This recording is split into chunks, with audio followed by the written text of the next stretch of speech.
کے پیچھے۔ تو آج امت مسلمہ کی خواتین اس قسم سے اپنی خوبصورتی کے تعلق سے احساس کمتری کی شکار ہے، جس احساس کمتری نے ان کو مجبور کیا کہ وہ اپنے ویسٹرن کاؤنٹر پارٹ مطلب مغربی تہذیب کو اپنا لے، نہ صرف اپنا لے، ایسا اس کو نچوڑ کے پی جائے کہ خود مغربی تہذیب والے جو ہے تعجب کرنے لگے کہ واہ بھائی واہ، کیا ہماری تہذیب کو آپ نے لیا کہ ہم کو تو آپ نے شرمندہ کر دیا۔ مطلب آج مغربی تہذیب جن چیزوں نکل کر بہت اوپر جا چکی ہے، آپ کو بتائیں جن چیزوں سے نکل کر بہت اوپر جا چکی ہے، افسوس کی بات ہے ان چیزوں کو آج اوڑھنا، پہننا، بچھونا اور لگانا یہ ہم لوگ شرف اور فخر کی بات سمجھ رہے ہیں۔ ٹھیک ہے، مطلب اندازہ لگائیے، ایک مسلم خاتون، اگر آپ کو میں اسٹیٹسٹکس بتانا شروع کروں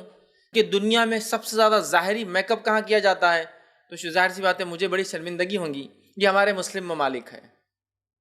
یہ ہمارے مسلم ممالک ہے جو سب سے زیادہ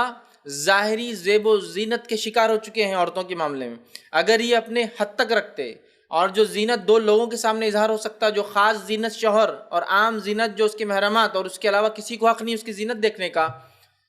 ٹھیک ہے، ان کے حد تک محدود رکھتے تو بھی بہرحال بات سمجھ میں آتی۔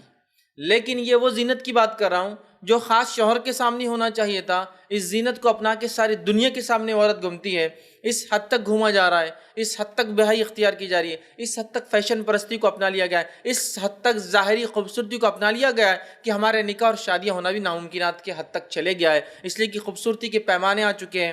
زینت کے پیمانے آ چکے ہیں، زیورات یا زیب کیسے اپنے آپ کو زیب تن جس کو سمجھتے ہیں نا، چیزوں کو جسم پر کیسے لگا جائے، اس کے ایسے پیمانے آ چکے ہیں، اور فیشن کا ایسا لیول اور معیار اور اسی حد باندھ دی گئی ہے کہ اس حد میں جو نہیں آ رہا ہے مالی طور سے بھی جو ہے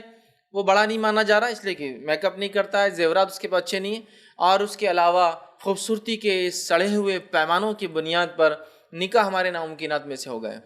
تو ظاہر سی بات ہے امت مسلمہ کو اس معاملے میں اس چیز کی تعلیم حاصل کرنا ہوگی کہ دین اور شریعت میں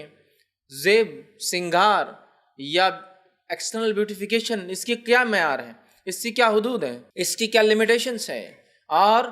زینت شوہر کے سامنے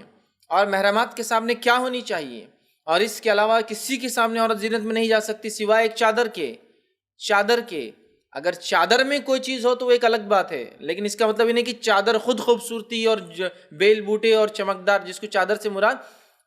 جلباب بولیے، حجاب بولیے، قمار بولیے، برقع بولیے، جو اوپر سے ڈھانکتا ہے، لیکن اس کا خود جو کپڑا ہوتا ہے وہ خود بھی ایک خوبصورتی رکھتا ہے،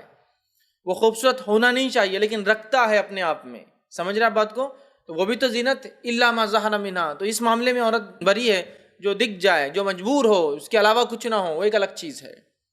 یہ مجبوری کی شکل ہے، سمجھ رہا بات کو؟ تو لہٰذا ہمیں اس معاملے میں تاکید کیا گیا